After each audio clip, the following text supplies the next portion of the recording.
Hello there, and thank you for joining us from wherever you are. We're coming to you live from our studios in Kukumlemle on digital address GA0992539. Our top stories this hour. Today we're up on our coronavirus cases from 1,042 to 1,154, and the death toll remains 9. The test figures of 68,000 have generated controversy, but there are clarifications from the nation's health experts, as clarity is also shared on the projected death figures of 15,000 from a modeling done according to the Presidential Health Advisor, Dr. Nsia Asare. We have highlighted the main issues from the press conference held earlier this morning for you. Also coming up, health workers complain of lack of personal protective equipment, hindering the effective delivery of their duties, despite several donations made to government. So where are the PPEs? We hear from government on that too.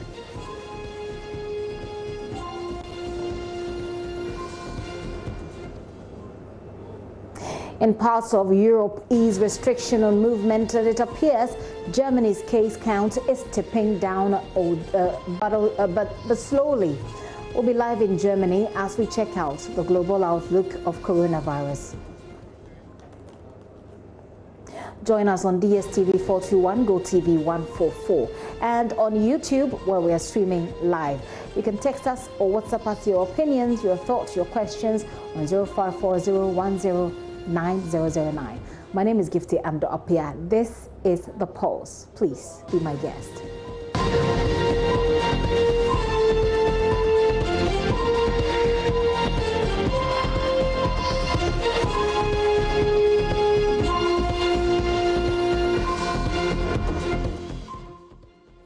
And you're welcome to the show. This afternoon, Ghana's case count of confirmed COVID-19 cases now stand at 1,154. This was revealed by the head of the Ghana Health Service, Dr. Patrick Abuaje, earlier today at a briefing in Accra. This is up from 1,042 recorded earlier this week. Director General of the Ghana Health Service, Dr. Patrick Abuaje, revealed that 120 people have also recovered so far. Under the general surveillance, as at the 20th of April, which we're reporting, we have 401 cases that are reported positive. We still have the 115 travelers who were quarantined and tested at 115. Through the enhanced contact tracing, in the last 3 weeks, we have about 638 positives, bringing the number to 1,154 cases as at today. Out of this, we have had about 120 of them having recovered, a change from the 99 in the last reporting. Of these recoveries, 82 have come from the Ghana East. UGMC has reported 17 recoveries. Rage has 3 people have recovered. The 37 military hospitals have recorded 4 recoveries. Temajana Hospital 1, Ashanti region has 6. WA has, the index case has 1, and Tamale has 6 cases reported. Of those who are well and responding to treatment, including those who are asymptomatic, that comes to about 1,021, accounting for about 88.5% of our cases are well, no symptoms, and people who have mild symptoms are responding to treatment.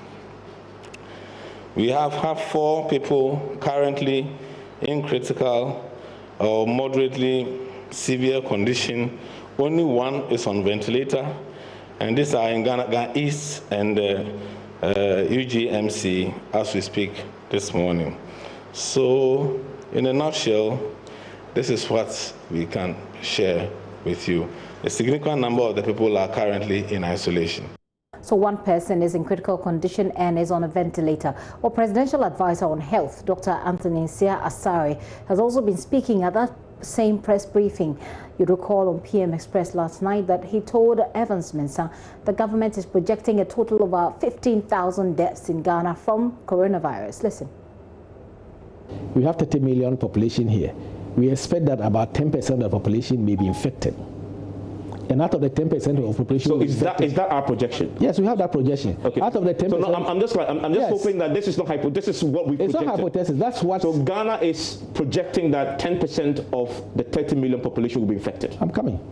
10% may become positive, but out of the 10%, 80% of them may not show any signs and symptoms at all. So that is our projection. And 5% of them will be very ill. Okay. That's the projection. So let me break it down. This is important. That's the reason why I'm just hearing this for the first time, so it's important just to break it down. Yes. Our projection, our modeling says we expect 10% of the population to be infected, positive. 80% of them will not be critical. Yes, that's the projection. 5% will get critical. Yes. How many do you expect to die? If you look at it, I think about 5%, the 5% who get critical, about 10% of them will die. That's how it is. That's how the modeling is. Sorry, that's how the modeling is. Okay. So, but because what we have seen in Ghana, and for that matter in Africa, that this modeling doesn't maybe will not even be the case in Africa, because we are not seeing critical cases. And I've given you the reason, and if you look at the cases that you are seeing, the number of people who are in critical condition is very, very small. Yeah. Even out of the 1,042 that you had, or those who have symptoms of 380, 4 of them, sometimes 2, 9 of them, unfortunately, have lost their lives. So it means we have a situation where this hypothesis may not be the case in Ghana. We are preparing for this. That's what he says we're preparing for. Well, there have been some clarities to all that he said. At the news conference today, he earlier provided those clarifications on the projections that he has made. Dr. Nsia Asare says he based his projections of Ghana's COVID-19 situation on a hypothesis by the World Health Organization. Yesterday, I was at JoyTV, and I gave a hypothesis, which is a hypothesis that WHO put out, which is based on population of the country. And that's the hypothesis I gave, that if Ghana stayed without doing anything at all, that's what will happen to us as a country. That's the 10% of the population having being infected, and 20% of them getting sick, and about 5% of them getting very seriously ill. But I said, and I'm sure they should have quoted me on that, that is not the case in Africa. In fact, based on the facts and the data that we have realized that our actual figures are far, far, far below what WHO has quoted. And it's because when we saw the WHO hypothesis, we were a bit scared.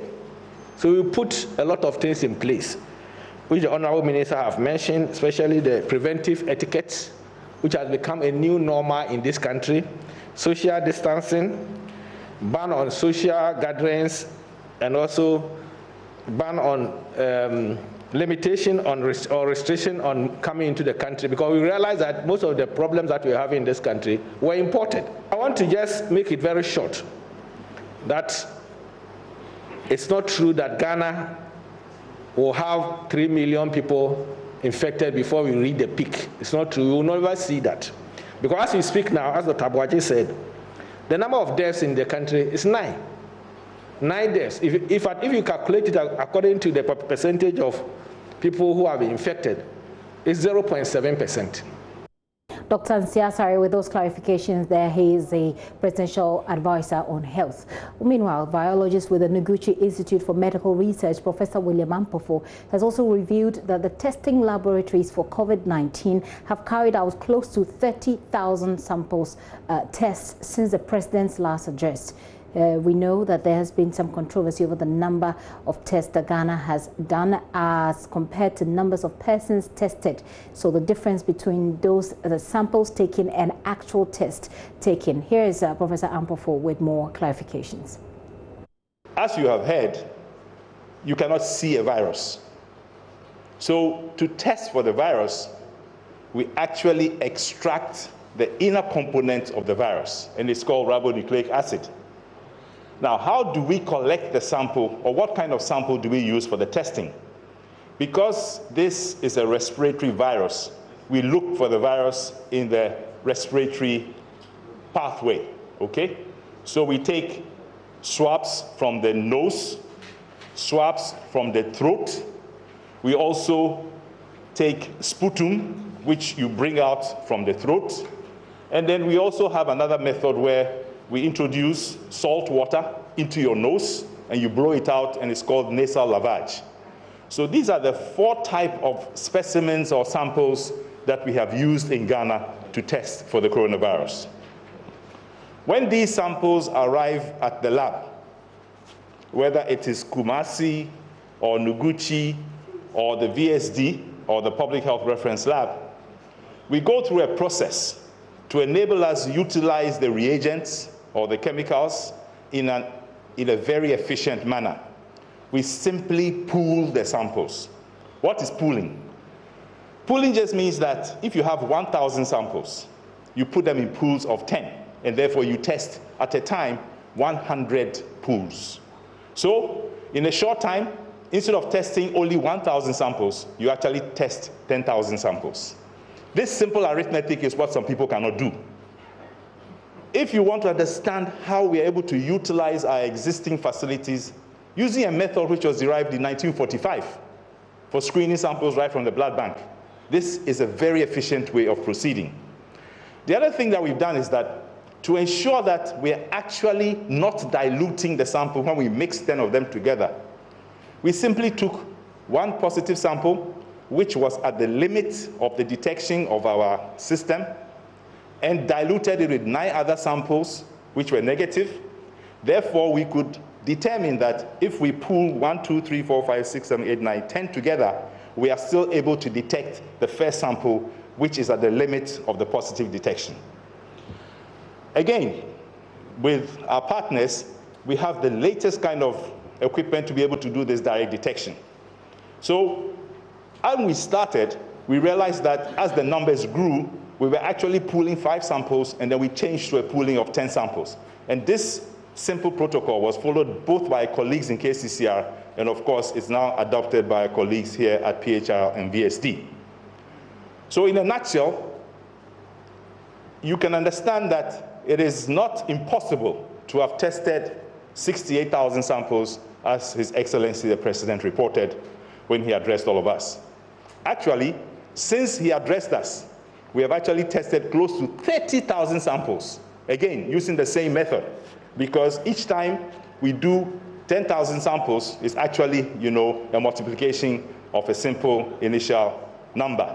So please do not be surprised if in the next couple of days you hear that we have tested 100,000 samples in Ghana. It's just a matter of, multiplication and addition. Now, how efficient is this process? We don't just test. Each test that is done follows a quality control step as indicated by the manufacturer. We have actually used 4 different PCR test kits in Ghana. 2 of them provided by the World Health Organization and the Africa Centers for Disease Control, and also the West African Health Organization. So you can understand that the test kits that we have used are according to international standards and verified by these organizations to ensure that the process we are doing is in line with the applicable procedures. Also, we have established a common quality assurance program where we have exchanged samples between KCCR and Noguchi to ensure that samples that we say are positive at Noguchi are also checked by KCCR. And we have also done the same thing for samples from KCCR. Furthermore, the WHO has established an external quality assurance program, and we will be taking part in this external quality assurance program. I understand that the Africa CDC is also starting such a program for us in Ghana. You've also heard about rapid diagnostic tests. And the policy that the FDA, the Food and Drug Authority, has adopted is that all such rapid diagnostic test kits have to be evaluated and assessed for their ability to pick up a true positive, which we call sensitivity, and the ability to rule out a true negative, which is called specificity. So this process is currently ongoing, and we have established a panel of blood samples that are truly positive and that are truly negative. We are in the process of reporting back to the FDA on which kits, therefore, are most sensitive and most specific and therefore suitable for use in Ghana. This will then enable us to do more testing, but the results will be in combination with what we call the PCR, so that we can accurately describe as somebody having been exposed, accurately describe somebody as having been infected, and accurately describe somebody as having been previously exposed. It's very important to understand the distinction between these categories, or else people will think that they have the virus, whereas they have just been exposed and they have actually recovered. I think that this is a sufficient explanation of everything that we are doing so far on testing. If there are any specific questions or issues, I think that it will be brought to attention and we will once again come here. But I must thank all my colleagues in the background who you do not see. They have worked tirelessly day and night in triple shifts, making sure that we are able to provide the testing to support the COVID response. Thank you very much. So you had Professor there explaining the figures and trying to break it down. He says it's not impossible to have conducted 68,000 tests at the time that President Akufo-Addo spoke the last. And he says it's even possible that between then and now, we've done about 30,000. Now, the Eastern region has recorded 2 more cases of COVID-19 in the Nsawam Adwajiri municipality and the Denchambor districts. The 2 are part of the 51 confirmed cases that the region has thus far recorded. JoyNews' sources reveal that the victim from Nsawam is a Ghanaian citizen who returned to the country on March 20 this year before President Akufo-Addo announced the closure of the country's port. We'll get more details on that. Dr. Albert Antobre Boateng is the Deputy Director of Health in charge of public health in the Eastern region. Doc, thank you so much for your time this afternoon.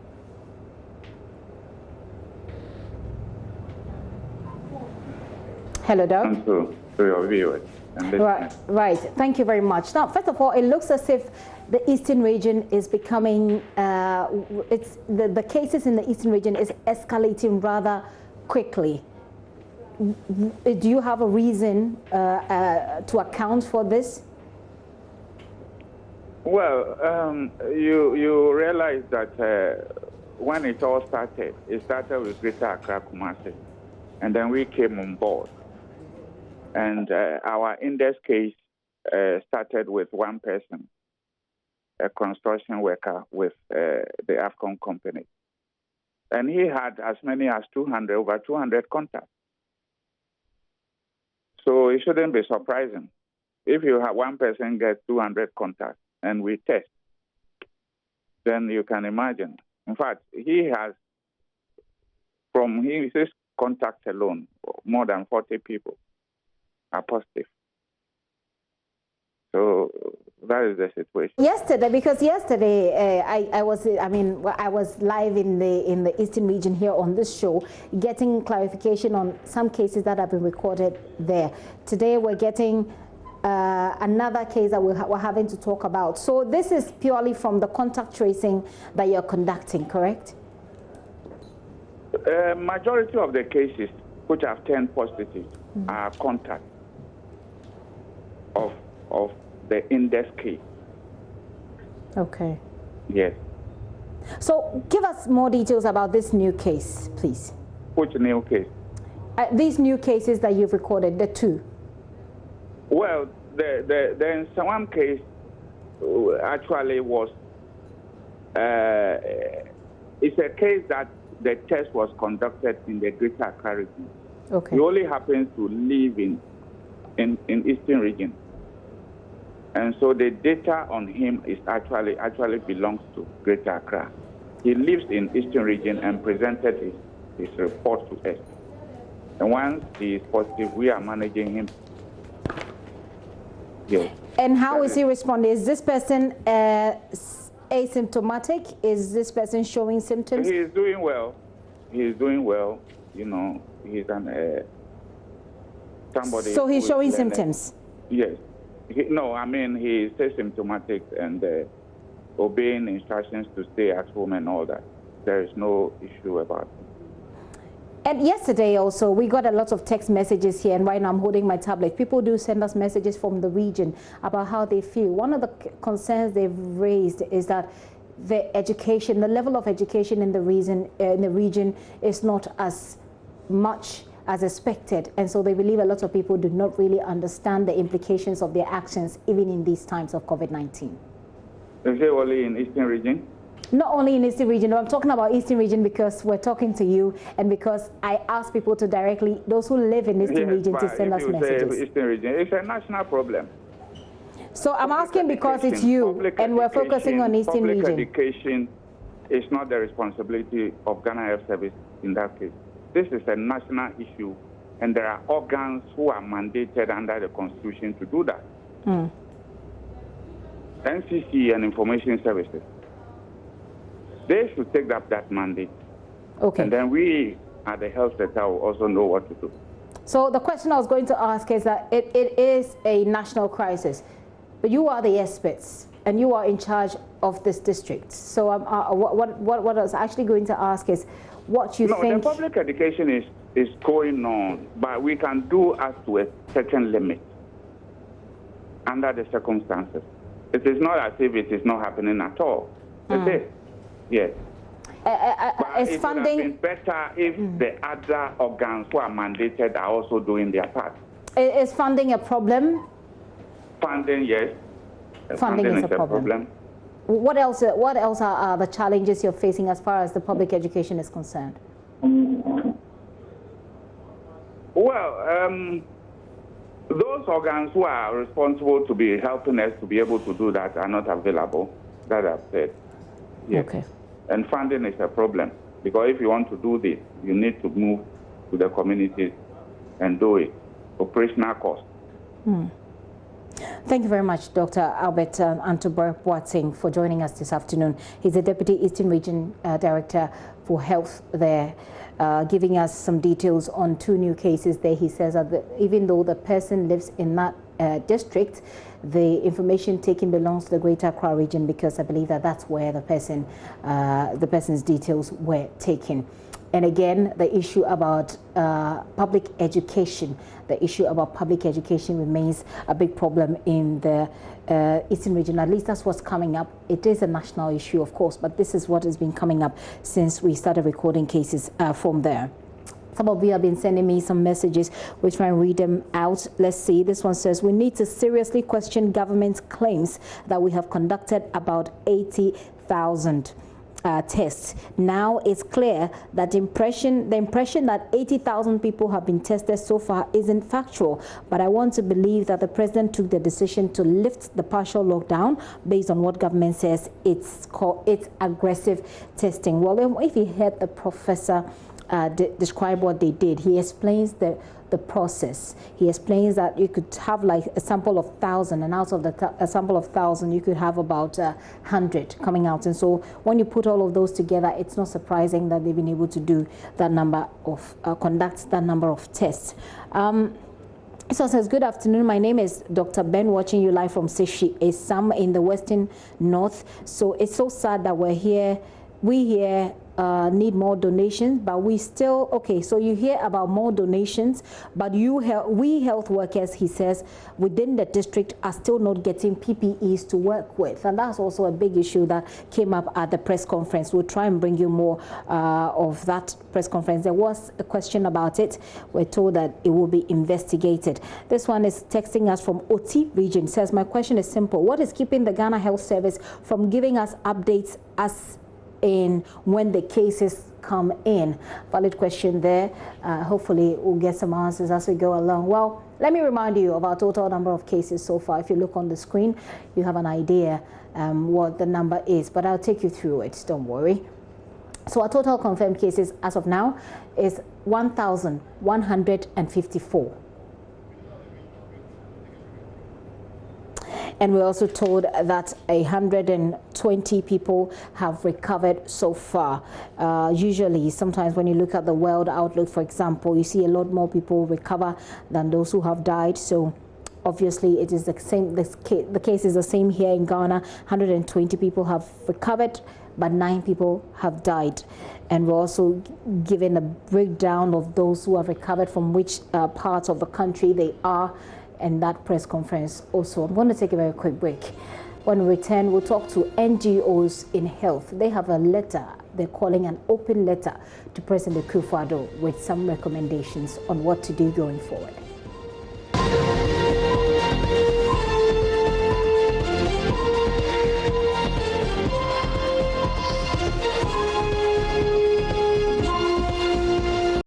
Welcome back to the show. Many thanks for staying with us. Let's do the global outlook. We're starting with our partners in Germany. Now, Germany has taken its first small step back towards normality since implementing strict rules on public life a month ago, just like we're doing here in Ghana. It's a delicate balance between controlling the pandemic there and addressing rather pressing social and economic needs. Getting it wrong could also have dire consequences, and we all know that this is our story here in Ghana as well. So let's cross over to William Glowcroft, political correspondent with our partner DW, who's joining us from Berlin. William, it's good to have you working from home. So tell us, how have the new rules been going around Germany? We've had a little bit of a chat about it with Thomas Sparrow, but what's your own perspective and the addition there? Yes, and welcome back to my home, as always, where many of us are working from. Well, we are about halfway through the first week of some very small loosenings of the rules that have been in place for the better part of the month, or since the end of March, I should say, to try to stem the outbreak. Berlin, for example, just decided on what exactly the new rules were going to be. We have to keep in mind that Germany is a federal system, so despite what the nationwide rules might be, how those rules actually get implemented, those are decided on a state-by-state basis. So we see a wide range of differences across the states. For example, here in Berlin, they're not only allowing small shops to open, they're allowing also big shops to open as long as they restrict the amount of access the public has to floor space, and they restrict how many people are in a store at once. So that's a clever way around the national restrictions about how big the stores can be. Another difference is schools are not supposed to be open until May 4th, but again, here in Berlin and other states, they're starting schools already, or some schools, next week. Some students are back to taking exams already this week. So we're seeing a considerable amount of differences throughout Germany, depending where you live. And that could have significant impact on how the infection continues to be controlled here in Germany. And that's what government officials and public health officials are really concerned about, that individuals, that the public will continue adhering to the rules, social distancing, hygiene, wearing masks where required in public and in public transit. That really is going to decide if the infection comes back or if it can continue to stay under control as it has been. It'll be interesting to see what that is. But there's been a lot of conversation in the United States of America, here in Ghana, about the effects, of easing these restrictions, because people have said that we're not sure yet whether it's a good time to ease the restrictions, but we have. So we'll be comparing notes as we go along. But for health, the public health experts, they'll have their own expectation and understanding of the situation. What exactly will people like that be watching as public life, eases back into normality? Well, shortly put, or simply put, the infection rate. Right now, or as of last week, when these easings or these new rules were put into place, the infection rate, the reproduction number, was 0.7. That was quite low. 0.7 means that the outbreak is slowing down. It's not spreading to more people. Public health officials say that that reproduction number needs to stay under 1. To be a sign that the outbreak is slowing and not spreading. But by early this week, that reproduction number was up from 0.7 to 0.9. So public health officials are really tracking closely that number as the days go by over the next 2 weeks, because of course 2 weeks or 14 days, that is what's thought to be the incubation period for this virus. And every 2 weeks, therefore, is what public health officials will be advising and consulting with the government about whether to continue easing the restrictions or if they have to take a step back and reimpose some of the restrictions. Angela Merkel said already that she's very concerned about there being a rush to easing restrictions and all of these hard-fought successes, these temporary initial successes that Germany has enjoyed and worked really hard to get in the last several weeks might be for nothing if the restrictions are eased too quickly, if people return to a sense of normalcy too quickly, and infections do spike back up. I was just going to ask you whether or not, based on the point, you talk about 0.7, which has now gone up a bit to 0.9. I'm thinking, are they linking this to the easing of restrictions on movement at all? It's too soon to tell, and that's why the government is looking every 2 weeks, because day to day, infections may go up, infections may go down. There's a number of reasons that could happen day to day. That's why you need the slightly bigger picture of 2 weeks to really see if there's a trend, if there's an upward trend or a downward trend in infections. But it is worrying that the reproduction number went up to 0.9, which is just below that magic number 1 that public health officials say need to stay below. But also in Germany, and everywhere, there's of course a lag. There's a lag from the time that a case is reported positive to the time that a person might go to the hospital, to the point that a person might unfortunately die of the disease. And that's what we're seeing now in Germany, that many older people who have been suffering from this virus are starting to die, unfortunately, and those numbers then spike now. That doesn't necessarily mean that the condition or situation in Germany is getting worse. It just means that cases that we've known about for weeks, they're finally coming to their tragic conclusions in some cases. So we have to look at over a period of time, over weeks, 2 weeks, if those numbers are going up or going down. Same thing we've been told, not about the number of casualties, by the way, but about the number of cases we're recording. As of yesterday, we're at 1,042. Right now, we're at 1,154. And we're being told that when we see the figures change like that, it didn't happen between that 24 days. So within that 24 hours, I should say. So that makes perfect sense. Let's talk about the steps going forward. What could be the next steps? The next steps are going to be, if things go well, if the infection rate stays under control, is going to be a slowly further opening of the economy and of public life. Schools will be next. The big question, though, is, of course, younger age schools and preschools, where it's harder to get kids, of course, because of their age, it's harder to get them to maintain social distancing. Also, public gatherings, for example, in Berlin, starting on May 4th, public gatherings of people up to 50 are going to be allowed in the open air. But again, all of these rules are dependent on that people maintain social distancing, they wear masks, they uphold good hygiene, such as washing their hands. Otherwise, these kinds of things will not be allowed. Also, museums, other public institutions, libraries, these might start opening up. Religious gatherings might be allowed again. Those are the things that that experts and, of course, the public itself is very much eager to get back to. And, of course, cafes and restaurants, so people can go out to eat and drink and enjoy a night out. But again, it's going to require social distancing. It's going to require a great deal of care. Otherwise, the infection rate could go back up, and government officials may be forced to reinstate some of the restrictions that we've seen over the last several weeks. Hopefully we go for the former and that actually happens. Thank you, William, so much for the update. William Glowcroft is political correspondent with our partners DW, joining us all the way from Berlin. He's working from home, by the way.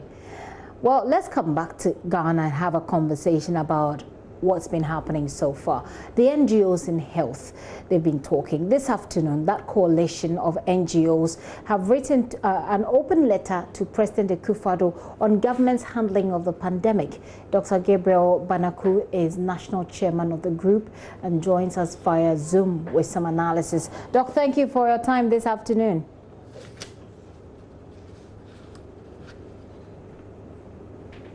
Okay, I can't hear you, but I believe that the next time you speak, I'll be able to hear you. My question is for you to, first of all, give us your assessment, or the NGOs in health assessment, of how our response to coronavirus has been so far.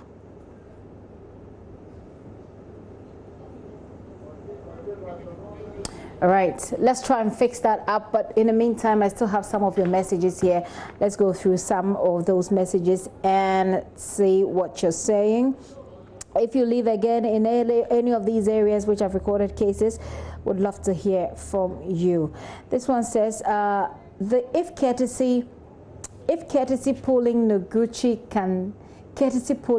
I'm not sure what you mean, but you say if courtesy pulling Noguchi can test as many as 10,000 cases a day, it stands to reason that Noguchi's capacity is no more 1,000. Something is not right. Musa from Nima is sending this. Musa, I'm not very sure what your message means. Yeah, I'm not really sure. This one says, good evening, Gifty. I will suggest to the authorities to conduct mass testing in areas where new cases of the coronavirus is occurring to help trap the movement of the pandemic. From Nuesan Obed Azabzugu in the northern region. Obed, thank you for sending your message to us. Farouk is in Tamale. Farouk is texting us from Tamale. He says, now it is alarming the way new cases are coming up. Lifting of the lockdown is a mistaken approach. Farouk, thanks for sending in your message as well. JoyNews, you're doing a good job. Government must subsidize your job. Joel is sending this from Enchi. Joel, thank you for your message. But, well, it's not bad. It's not a bad idea at all. Okay, so this one says, we must all understand that no country in the world was ready for COVID-19. We all must do our little part to defeat this unseen evil. Ura is sending us from Dasibre Pharmacy, Konongo. Ura, thank you for sending your message. I hope Konongo is safe. I hope you are staying safe and encouraging people around you to stay safe as well. My name is Francis Eshen from the Western region of Ghana. Please, I want to ask about the decision the government is taking about the country's education as far as the coronavirus pandemic issues are concerned. You're talking about education, and indeed it's one of the issues coming up recently, something that hopefully authorities who are watching will be able to take a cue from. Public education has become a key part of the conversation. People believe that it's not going down well enough. People are not taking this as seriously as perhaps we all should. This one says, as for cases going up, I think Ghana should not be worried about that. But the death rate is what should matter to us. But that one too is, I think it's under control. Thank you for your message. I go over to Dr. Banaku, who joins us via Zoom. Dr. Banaku, can you hear me now? Yeah, I can hear you loud and clear. Great. So let's take a look at your assessment. I'll go through your letter, your open letter, and we interrogate it. But let's first give us the Coalition of NGOs in Health's assessment of government's response to COVID-19 so far. Yeah, I think last week we assessed the government response and containment at 80%. Okay. And later on, the president announced the lifting of the lockdown. So we are still assessing to see whether we are stagnated or we will still maintain the 80 or moving forward additional marks for government. We are here to determine that based on certain indicators. But by and large, I think Ghana is doing well. The government has gotten largely support from the public, the media, the civil society, some traditional leadership. There are already gray areas which we will continue to research, advocate, and also educate so that we can all complement government mission, because we are all in the same boat. If we sit back, then we can all have the effect as we are feeling. So 80% you give government for its handling of coronavirus. 80%, that's an A+, I believe. What is it that stood out? On what basis do you give government that sort of assessment? Yes, at that point in time, if you notice, in February, we gave government 30%. In March, we gave government 40%, it moved to 60%. And in April, we gave government 80% as of last week. before the lifting of the lockdown. Now, during the lockdown, when we assessed, we got to know that almost all the indicators from WHO and the Ghana strategic objectives were adhered to, except that we're having implementation challenges. Okay. For example, the issue of sharing of food and relief items to people in the lockdown was not managed well, and therefore it didn't get all the marks there.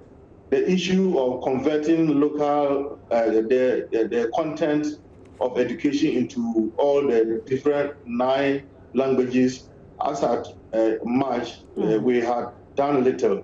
But as at last week, we largely had almost all the official languages being used in Ghana. And the lockdown was a plus, and then the social distancing was being promoted, and the other protocols were also being promoted. So that was the reason why we were almost at the peak of moving to maybe 95 or 90 when the government called the lockdown. Okay. It looks to me as though. Yes, please go ahead. We are a bit stagnated, but we do hope that we haven't lost, and that's why we wrote the letter to the president. I know his secretary has received, because they also use social media to communicate to us. So we are taking advantage of social media to communicate, and I know by now. I will come to the letter. I'll come to the letter shortly after just this one or two questions. And the question is, a lot of people have raised concerns about lifting of the lockdown. Most of my texters, viewers who are texting us, are raising concerns about lifting of the lockdown. They say, so they make a very, if you like, straightforward sort of analysis and say, when we had a few cases, we were in lockdown. And when the numbers are spiking, we have taken off the lockdown. What's your opinion about the timing within which we have lifted the lockdown? Is it a good thing? Is it a bad thing? Where do you stand? Yeah, for the lifting of the lockdown, we needed to prepare adequately before lifting the partial lockdown. And we also needed to progressively lock down other regions.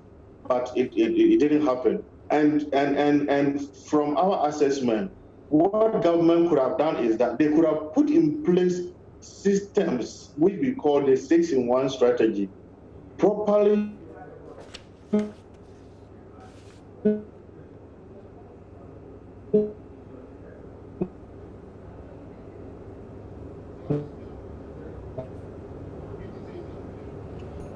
We do recognize that we also have done that with research. We have conducted research just within the last 3 days, and guess what? Over 70% of the respondents, that's 349, who answered the question whether they were happy about the lockdown, they said no. The lifting of the lockdown was not necessary, and it's part of the communique we have sent to the president. Even though he has done it, but we need to strengthen the other 6 strategies that Ghana is using. Social distancing, we need to have an executive instrument, that's what we are proposing, to ensure that the 6-in-1 are properly coordinated and enforced, just like using the executive instrument to give directives for the regions to be partially locked down. We think that using the EI can make an impact, because we are social beings and we tend to behave differently when we relax our law enforcement. Okay, so let's look at the feedback that you have. 3 of them, you put them together in 3 bullet points for the presidency. You indicate, first of all, that there is the need for Ghana to establish a national control program. And my question is, so far we do have a certain if I don't want to say strategy, but we've seen government, and you've yourselves called them 80%. So we've seen government putting in some efforts. Are you saying that there is a need to put these efforts or coordinate these efforts together in a particular document, or that there has to be a different strategy that all of us understand? A control program simply means that the national response, regional and district response that the government have established are not going to be there forever. But when they are submitting their report to the president, what will be the sustainability plan? And we have done that for the area of HIV, we have done that for malaria, we have done that for TB, we have done that for leprosy, and other burden disease areas. So it is just economically wise, and it's just public health and sociological point of view that let's create an institution that can continue to consolidate the gains that we'll be making in the fight against coronavirus. And don't forget that coronavirus is going to be with us now. It is something we cannot do away with in our system, and therefore you will need to have an institutionalized system. So we have a national control program, we have a national manager, we have regional manager, and we are going to have district managers. Isn't that going to, create, if you like, expenditure that perhaps we're not ready for? No, health issues cannot be compromised. If we want to protect every Ghanaian as mandated by the Constitution, then money doesn't come in. As the President said, we can fix the economy, but we cannot bring back a life lost. And therefore, the national control programs over the years have had a lot of support and even funding. So that's why we have HIV funding, we have malaria funding, we have TB funding. So government can create, and as we all know, we only need to create a national emergency fund. And that emergency fund can be used to support some of these things as an emergency situation. You notice that over the last 2 months, when we didn't have funding, because last year we didn't budget in our national budget for national emergency, we were found wanting until when the president was able to mobilize some few resources. Okay, so the next two things on So, as a country, we need to be... Right, I was just going to go to the next two recommendations you're making to government. You're also calling for, you've spoken about this already, that the president should pass another executive instrument on the 6-in-1 strategy. Well, the 6-in-1 strategy, which is hand hygiene, using hand sanitizers, cough etiquette, clean everyday environment, and face mask. I mean, exactly how do you expect something like this to be enforced if it's passed, if the president passes something like this as an executive instrument? If you notice, when the government advisor on health, Dr. Nsiansari, on your PM Express yesterday, most of the issue he was lamenting or he was proposing were issues of social and psychological concern. And so you need to deal with sociological and social and psychological issues in health very, very proactively, because human beings cannot be predicted. Once you lift the lockdown, people will move. Once you promote social distances, people will behave differently. Let me give you a typical example. We have collected information, people who decide to use the mask. In 30 minutes says that, no, this is difficult, I'm already sweating. You see, you need to intensify the myth surrounding wearing the mask and let the person know that maybe after 1 hour or after a day, you get used to it. Otherwise, people will not patronize it. So this is sociological. Social distancing. The people already have that free life over the last years of themselves, and they are free to move, they are free to come together. So if you tell people to social distance, they get sick sociologically. And therefore, you need to provide social intervention, which you will need social workers, you need sociologists, you need psychologists to be able to do that. And therefore, we have promoting and advising government that they should strengthen and provide logistics for the 6-in-1 strategy. One, he has lifted the lockdown partially. Okay, let's look at your final recommendation. You call for strengthening of the mental health authority. You say that could greatly reverse the adverse effects of various degrees of mental illness and stigmatization. When you say strengthening of the mental health authority, exactly what do you mean? The mental health authority by law is supposed to provide psychosocial services to you and I anytime we are in crisis or in our normal period. And if you look at the WHO definition of mental health, the issue of moral, social, and spiritual is very highlighted. Now, we have asked all churches to close down. We have asked all schools to close down. We have asked all our traditional institutions to close down. We have asked all social gatherings, including funeral and cultural celebrations, close down. You will need a specialist that can provide an interlocking information that can reduce anxiety among the population, that can reduce stigma of the infected, the suspected, the affected, and the communities affected by the coronavirus. This is not a small job. It is not only public health that can do that.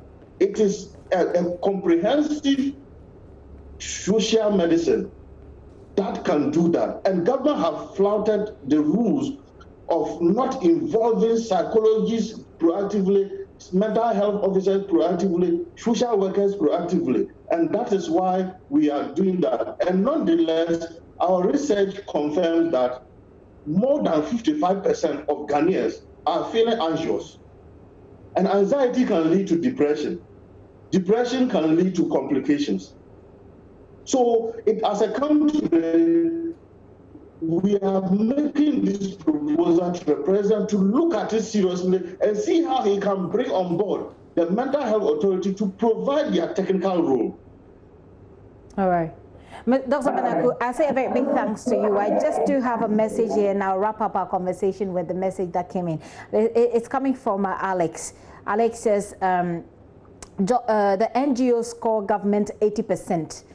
The NGOs score government 80%, but their research shows that many people are not happy about lifting of the ban. How did they arrive at that percentage? But they did this before the lockdown was lifted. Before the lockdown, the imposition of the lockdown itself was part of how they scored government 80%. Dr. Banaku, thank you so much for your time this afternoon. I believe I've answered the question right. Dr. Banaku is the chairman of the Coalition of NGOs in Health there. Now, with the outbreak of coronavirus, frontline workers at 6.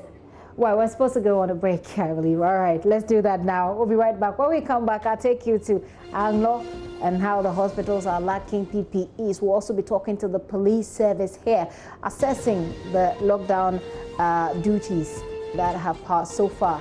What has been the outcomes, and what are the learnings that we're having from that exercise so far? We'll talk more about that when we return from this break. Do stay with us.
You're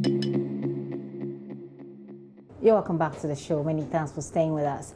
With the outbreak of the coronavirus pandemic, frontline workers at 6 health facilities in the Untitled district of the Volta region fear their lives are at risk as they lack essential personal protective equipment in the fight against the coronavirus. They fear they could easily contract the virus should there be an outbreak in their catchment area, as their facilities are already under-equipped. The Anyanui Health Center is one of the about 14 public and private facilities in the Untitled district. It serves over 25,000 residents in the catchment area. However, the facility is unable to meet the health demands of the residents as it is bed-evolved with challenges. The lack of logistics, laboratory, staff accommodation, among others, have crippled effort in providing quality health care to clients. Christian Voleto is the physician assistant in charge of the Anyanui Health Center. The catchment areas are quite huge. We serve people from Fuvama, which are overbank, Bomigo, which is also overbank. People come from Ada, Ajidokpo, and some people also come from South Tong district to access healthcare here. So the catchment area is huge, but we don't have the requisite facilities to actually take care of them the way we ought to. One of our major challenges in delivering healthcare is the lab. We don't have a functional lab. Apart from basic RDTs, malaria, blood sugar, and HB, we can't do any other thing. And it's difficult confirming our diagnosis, because if it happens like that, then we have to send the people all the way to Keta and sometimes Atoko to run these labs and come back to us before we give them treatment. We need people to come and support us get this lab operational as early as possible. In the wake of the outbreak of the coronavirus, the Anyanui Health Center is yet to receive supply of personal protective equipment from government. Health workers here fear they may easily contract the virus if an infected patient should visit the facility. Well, it's a little difficult, but we are managing. Last week we had some donations. We had some N95 nose mask and some boxes of gloves. So those ones we are using as we speak. But we still need more. These things will not last for 3 weeks. By the next 2-3 weeks, we will run out of them. So we need more of these things to come to help us. JoyNews gathers about 5 other health facilities are faced with the lack of enough PPEs. Nonetheless, a philanthropist, Wanda Victor Kuto, presented hand hygiene items worth 25,000 Ghana cedis to 6 health facilities in the Untitled district. The facilities included Anyanui, Atoko, Koji, Agotwe, Tregui, and Trekume Chips compound. Mr. Kuto detailed the presentation forms part of his contribution to the fight against the spread of the coronavirus in the area. Let me give you an idea. When you talk about the Shima enclave, we are talking about from Agotwe, Ajato, Tregui, Azano, Benaji, Siupe, Nyukuto, Klomipota, Aklofuji, Agobloroki, Blamazando, Salo. I mean, all the Shima enclave. If in the unlikely event that COVID-19 comes out there, we'll be in trouble. Look at the facility here. They do not have PPEs. So what do? They do not have enough PPEs. So I'm here as a Ghanaian to support them. So that is purely the motive. This fight against COVID-19 is not a one-man business. It is a global pandemic for that matter. We need a global effort to fight this virus, which is why we are here. But my concern is that, like I told the people at Anyanui, that it should not be about they receiving the item. They should put it into proper use. Fred Kwame Asari, JoyNews, Anyanui.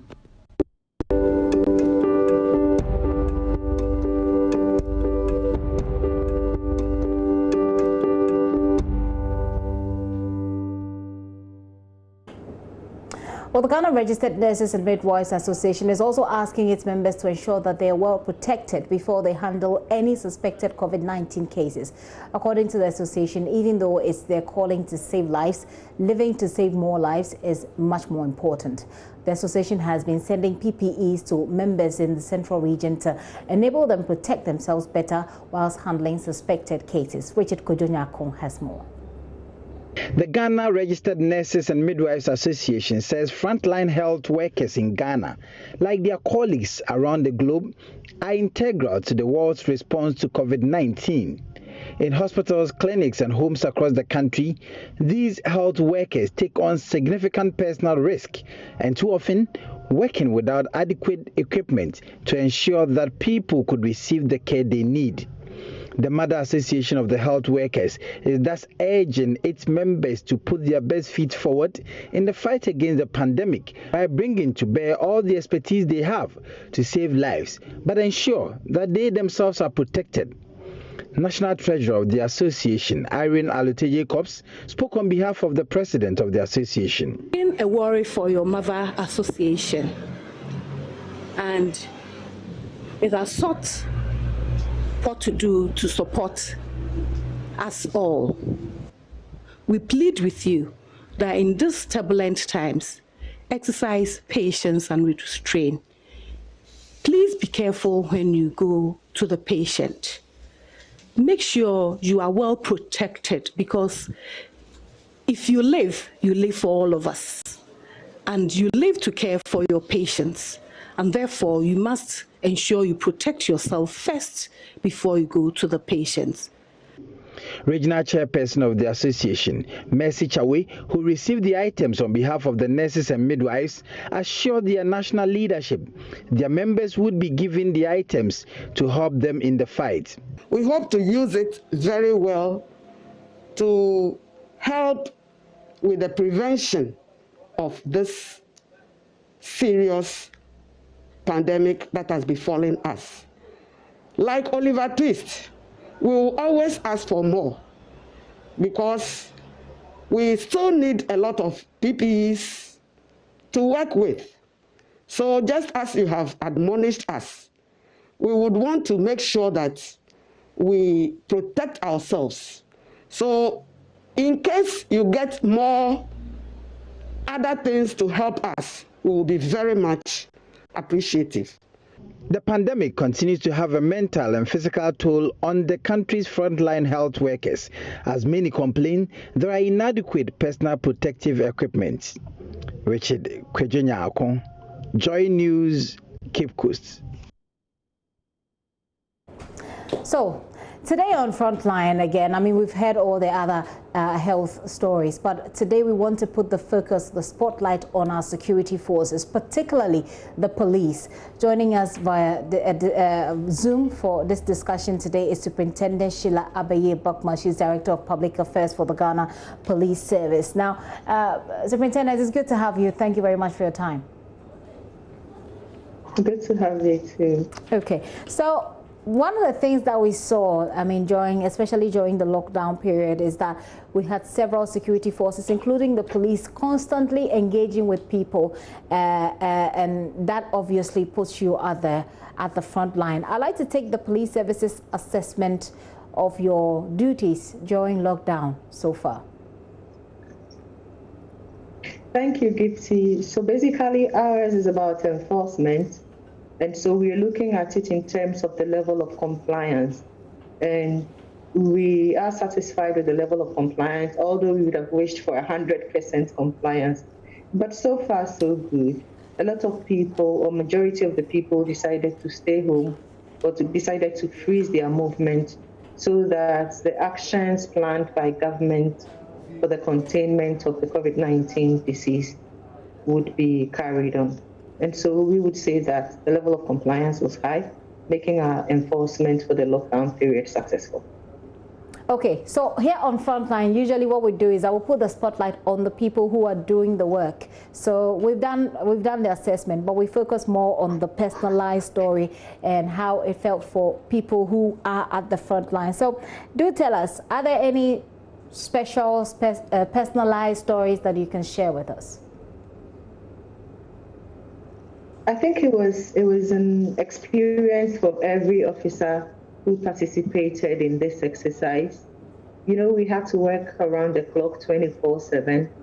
So at every point in time, you have police officers joining our counterpart military officers on the roads, sometimes at places that people do not really go often, like particularly at the blocks and at the unapproved routes to and from some of these cities, like Kaswa. There are several unapproved routes from Kaswa or exiting Kaswa into Accra or to the main central region and all. So it was an interesting exercise. For some, it was exciting. For some, it was more challenging than ordinarily sitting in the office and doing office work, because we had to pull officers from all over. Most officers are given almost the same training of being on the road. And so it wasn't just about the officers who are always on the road. So but it was an exercise worthwhile. We have all learned different lessons. And whenever we are supposed to do this, it will not be new. We have been performing these exercises, or we have been enforcing or performing search operations, not only in Ghana. We've been doing that elsewhere as well. And so this was not new, but it was still interesting for us. Interesting for you. And that's where I come to. You mentioned that it's been challenged, you know, there were challenges, you have learned the lessons. I'd love for you to throw a bit of light on those for us. So some of the issues that came up during lockdown really had to do with PPEs, for example, for the police, food, money, etc. Let's start with the PPE. The fact that you're interacting with people, sometimes I get stopped, they ask me for my ID card, they'll hold the ID card. The fact that you're interacting with people, PPEs was important. But we realized that at some point, some of the officers did not have PPEs. What sort of lessons have you learned from this experience? Share that part of the PPE bit with us as well. Okay, so what I will say is that I do know that every officer was supplied with PPE, but it wasn't easy for all officers to wear the PPEs. Even as of now, it's not easy to wear your mask all the time when you are outside of your house. And so some prefer to put it in their pockets and all. But we all had to come to the realization that if we needed to protect ourselves and protect our families and protect everybody else in Ghana, and that those we are protected by way of enforcement, then we needed to wear our mask all the time. And for those who are engaging with their hands, like taking identity documents, like searching, sometimes we needed to be in gloves. Right now, what the police administration has done, and this came through the government, is to give us reusable masks so that they can be washed and ironed and reused. So for the officers who engaged in the front line, I do know that the distribution has started, and the IGP has promised that it will cover almost every officer in the country as the day go by. Speaking so in terms of PPE, right, that is what I would say. Speaking of officers who were at the front lines, we understand that a number of them have been in quarantine. Give us more of that, please. I am not sure the word to use is that they have been in quarantine. The Inspector General of Police has instructed medical officers who are at the police hospital, who from day one have been working with the Ghana Health Service on this COVID safety, to take samples of officers for testing. And that program will be rolled eventually for almost every officer to be tested, if that is possible.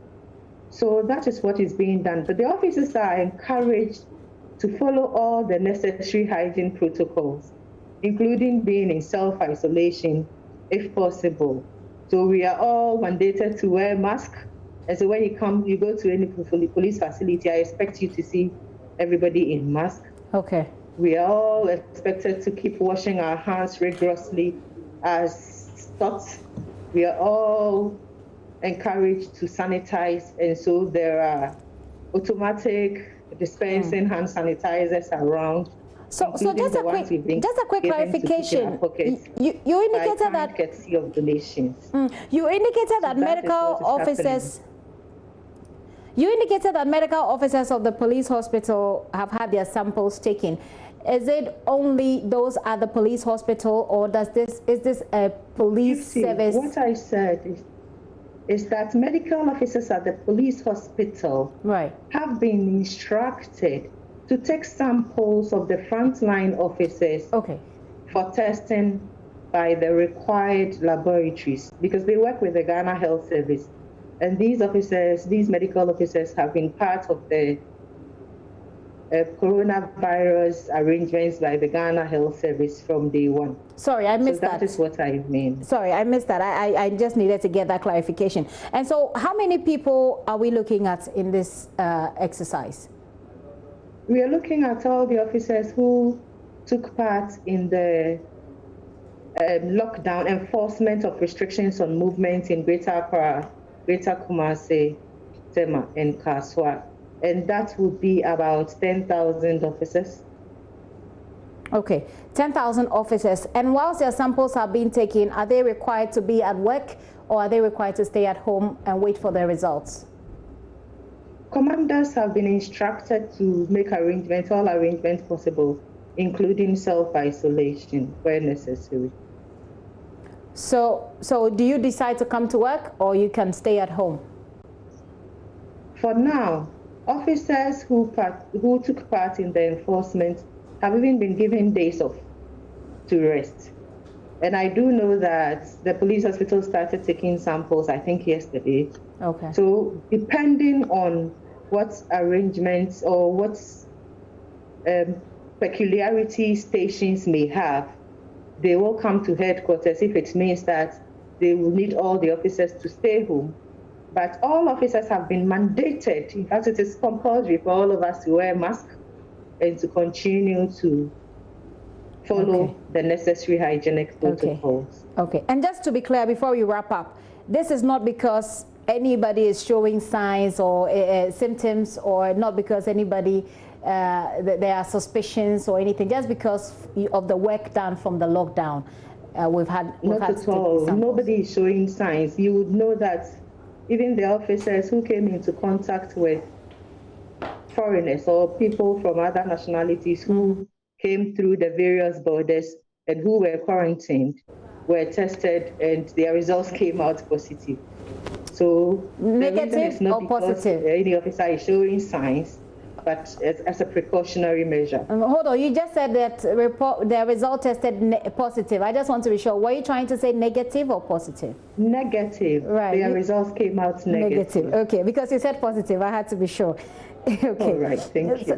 So we're wrapping up, but I'd love for you to tell me your own experience. How has it been for you? I mean, there are times we'll call you when you'll be on the road. You say you're tired, you haven't slept. Maybe you can share a bit of that. Our viewers would love to hear, get personal with you. No, I mean, it's been an interesting exercise. Let's not forget that we are not done with enforcing Operation COVID Safety. Okay. Yes, there is the ban on movement in Accra, in Kumasi, Tema, and Kaswa has been lifted, but we are still enforcing the operation, and we are enforcing the ban on public gathering. We are enforcing the closure of schools and the borders. We are enforcing the social distancing rule. And so far, so good. It's been a lot of lessons. It's been a lot of engagement, not only in the media space, but with identifiable groups and agencies to ensure that all comply. Okay. And so it is an exciting experience, and it continues to be exciting. It's not over until it is over. Perhaps I should say that it won't be over until there is a zero record of COVID-19 in Ghana. Hopefully so. I'm sure you have you've carefully swerved my personal question, but that's okay. We'll get I'm sure there will be a chance where we'll get more of the personal experiences. Thank you so much, Superintendent Abaye, for your time this afternoon and for sharing with us what the situation is at the police service. So on this segment, we celebrate our frontline workers. Today, we focused on the police service. Of course, we've also been telling you stories about PPEs in hospitals. Well, the hospital administrator for Mamobi General Hospital, Helen Tete, is debunking claims that staff are buying face masks to work as opposed to the hospital having to provide for them for free to manage the COVID-19. In an interview with JoyNews, Madam Tete said their PPEs, including face masks, are made available to staff on a regular basis and can be verified by their stores. She, however, admits that they have limited resources and would need more from the government to combat the disease. Her response came after some media outlets reported that their staff were purchasing their own face masks and other PPEs. We have distributed face masks to all our staffs, and the record is there. You can trace what I'm saying to the store, to the general stores, and to all the units. All unit heads have been directed to request for face masks for all staff in their units. This can be verified in our requisition books and a memo that we sent to that effect. So those that we have distributed, it's expected that when it's exhausted, then the unit heads will request for more. So we don't have enough, but what we are having now is what we are making do with. So I wouldn't say we have enough. We are all operating with limited resources. So those that are available to us is what we are also making available to our staff. Meanwhile, Director General of the Ghana Health Service, Dr. Patrick Abuaji, says the health service will probe why workers in some health facilities still do not have PPEs. There have been several reports of health workers crying out, like the one we just told you. Of course, the authorities debunking that. But we've heard stories from Ankafor Leprosy General Hospital, Cape Coast Metro Hospital, Chifupraso, some others in the Volta region as well. Dr. Abuaji says a significant number of PPEs have been dispatched to the various regions. Therefore, the service will look into the concerns of lack of PPEs coming up in some facilities. Insufficient PPEs. As was mentioned, a significant amount has been pushed in. So you mentioned specific hospitals that do not have. We will follow up and see why is it that they do not have. Because we have actually increased the number of PPEs that have been distributed through the regions.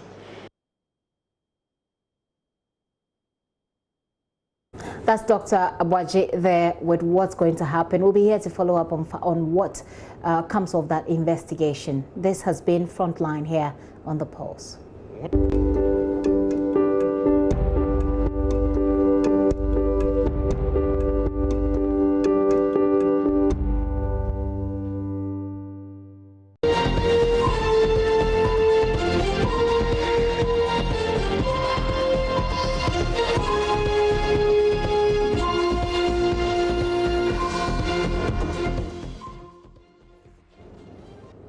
Welcome back to the show. The Food and Drugs Authority is warning of potential danger as inferior and unapproved nose masks flood the market. Officials say some of the products fall short of the 3-layer specifications and expose users to risk.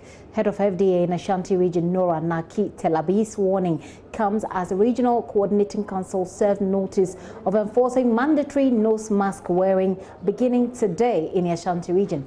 Ohim Interior of our Health Desk reports.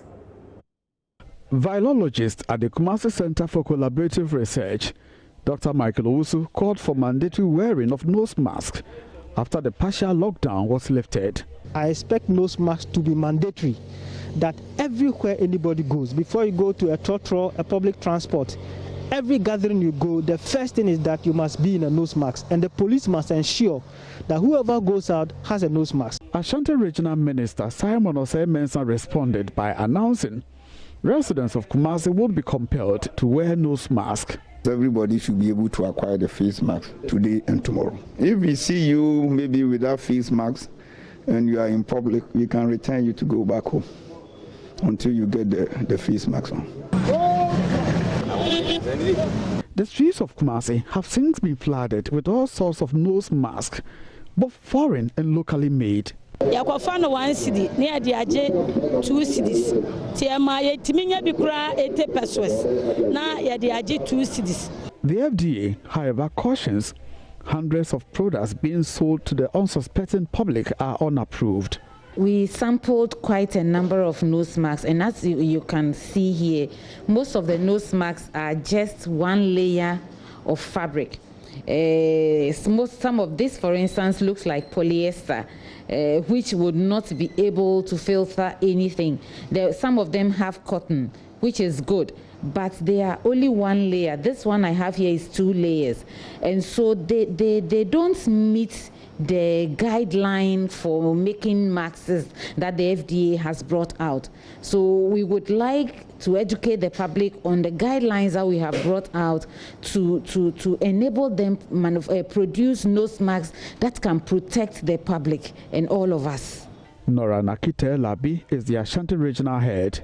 We have recommended a 3-layered system where you have the calico as the outer layer, you have stiff, and then the 3rd layer, which comes through your person close to your mouth, should also be calico.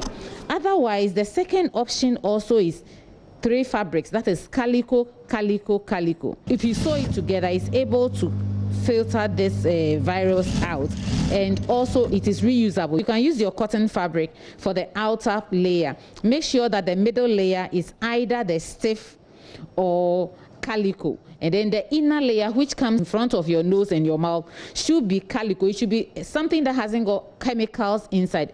Mrs. Telabi warns the public is at risk if masks cannot serve their purpose. I must say it's very, very widespread. In fact, now anywhere you go by the roadside, people are holding them and selling. Mostly you see a lady or a young person holding so many of them with their bare hands, and the face masks are exposed. That is also not good, because you are talking about germs, and so it should be said that when you saw it rightly, let's put them in a small packaging that is sealed, so that individual face masks are in individual packaging. Also, on our rounds, we found this. This is labeled as an N95 mask, but whoever was selling it like this. So this is already contaminated. Meanwhile, our checks reveal the RESEC enforcement is yet to commence. But our sources say the council is meeting with health authorities on the matter. From Kumasi, for JoyNews, Ohimitiria reporting. Last week, we told you a story about how some residents of communities in the Diagnostic district of the Ashanti region have turned to the local gin as their main weapon to fight COVID-19.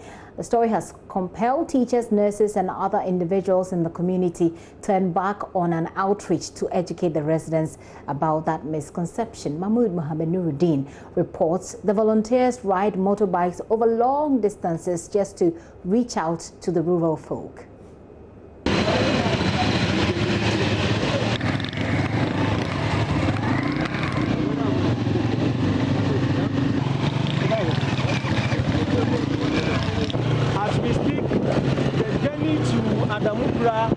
Will take us about an hour. We are not stopping at Adamukra. We shall be moving to the other communities that include Bompa, BCU number 1, BCU number 2, Kama, and the rest of the surrounding communities. The road network is very bad, but their members are managing. We are having a lot of potholes and a lot of water loss because of the rain that fell yesterday. This journey can be life-threatening, but these young men on motorbikes say there is no better time to serve their people than now.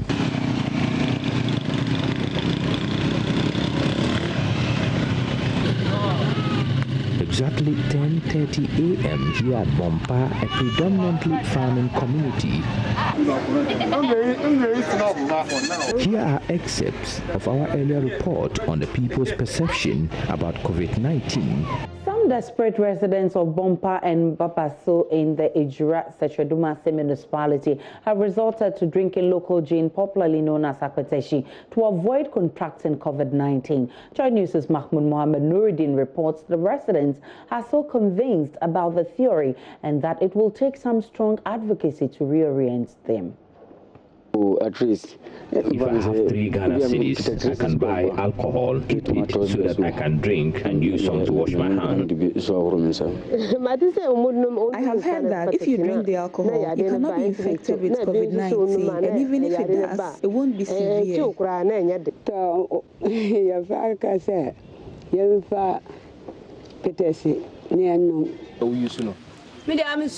The mission here today is simple. It is so simple and straightforward. COVID-19 Campaign Coalition, when we started, thought that we have to give the education on the coronavirus in the Ejura Township.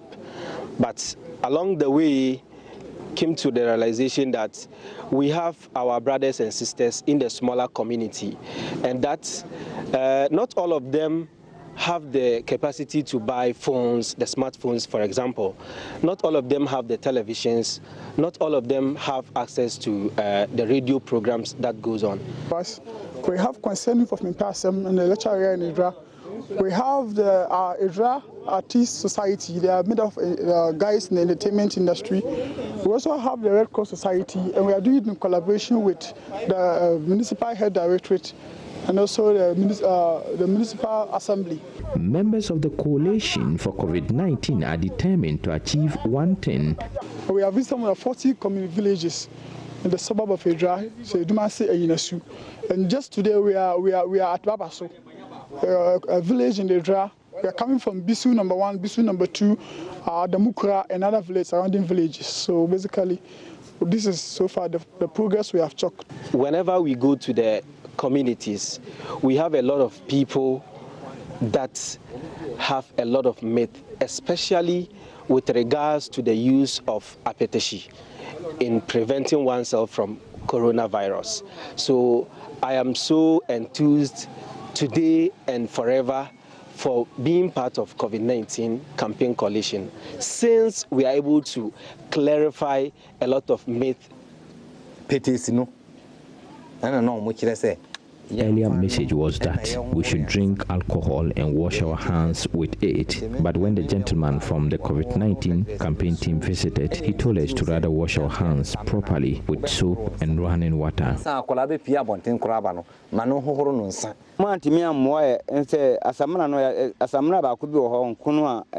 of the liquids they used to sanitize the hands. We thought as you were coming, your team will bring us some hand sanitizers for use.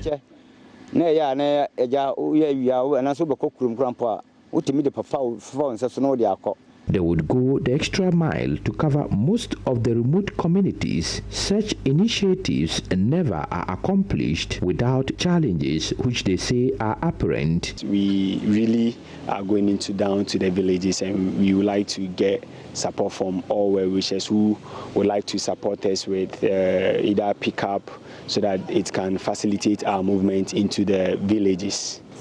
Before that, we had a series of supports that's from the municipal chief executive. We also had one from the Ejurahine and also from the member of parliament of Ejura Dumase, Mohammed Bawa Brema. In health or in sickness, they stand by the people they have decided to serve to the glory of God. A report by Mahmoud Mohammed Nuruddin.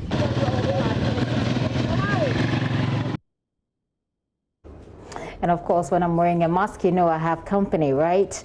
Well, the Chief Executive Officer, before I go to my company, Chief Executive Officer of Engineers and Planners, Mr. Ibrahim Mahama, has donated food items and undisclosed amounts of cash to the National Chief Imam, Sheikh Nuhu Sharbutu, St. James Catholic Church, Osu, Christ the King Church, and individual households within the Greater Accra region. The items are to be distributed to about 10,000 households in deprived communities under as the nation grapples with a partial lockdown has been lifted, I should say, as we grapple with the coronavirus pandemic. The items donated by Mr. Ibrahim Mahama and his team of officers included 5,000 bags of rice, 12,000 bottles of cooking oil, 20,000 cans of mackerel, and they are to ease the hardships on families and individuals affected by the pandemic.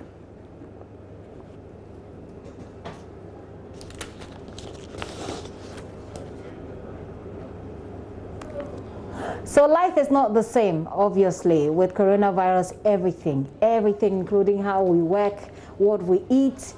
I mean, it would have been strange to have me wear a mask on live television, but we're having to do that because coronavirus has changed our lives. Well, those changes are reflecting in our TV programming as well. I have here Pakwesi Akom.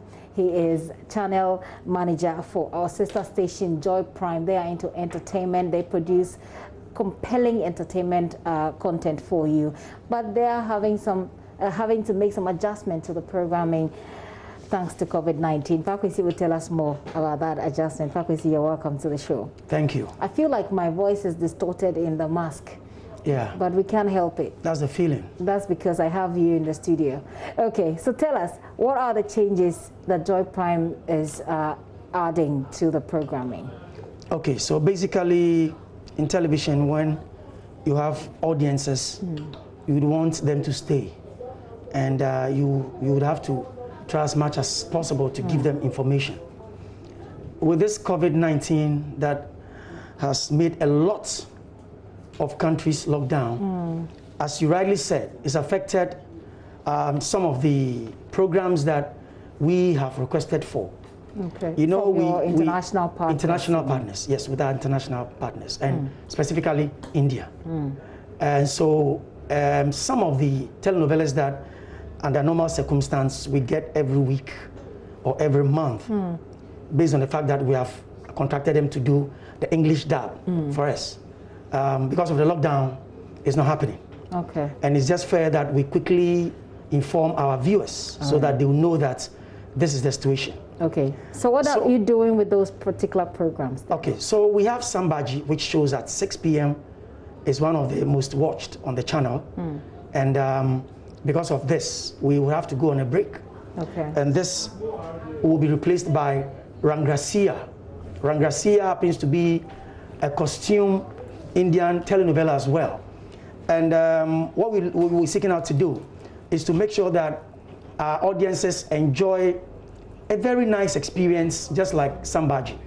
Then after that, when we settle down, we'll come back with Sambaji. Okay. So that's the first change. So Rangrasia is coming on air live 6 p.m. from 24th. You know, from Sambaji is going 24th rather. Okay. Then over the weekend, we show other things. And when we come back from Monday, 27th, we show Rangrasia. So this is Rangrasia. Which is, yes, exactly. That shows at the moment at 6 p.m. Exactly. But it's going off. That's rather showing from 27th. Oh, this is showing from 27th. Exactly. Okay. But what you were showing previously is Sambaji. Sambaji, and it's going off 24th. On 24th. That's this Friday, coming Friday. Okay. I remember one time I was in church and a woman walked up to me and she was quizzing me about I've forgotten the name of the show. She said, okay. So it's good to give people this explanation so they understand what is happening. This was even before lockdown. I think there was a particular program that had the duration cut or something like that. So apart from the introduction of, is it Rangrasia? Rangrasia. Apart from the introduction of Rangrasia, what other new things are we seeing on Joy Prime? There is one that has been trending recently called Love Will Never Lie. Okay. That shows around 9:30 in the night. Unfortunately, that's also affected because the English dub it's not coming through as we expected. So that will also go on break.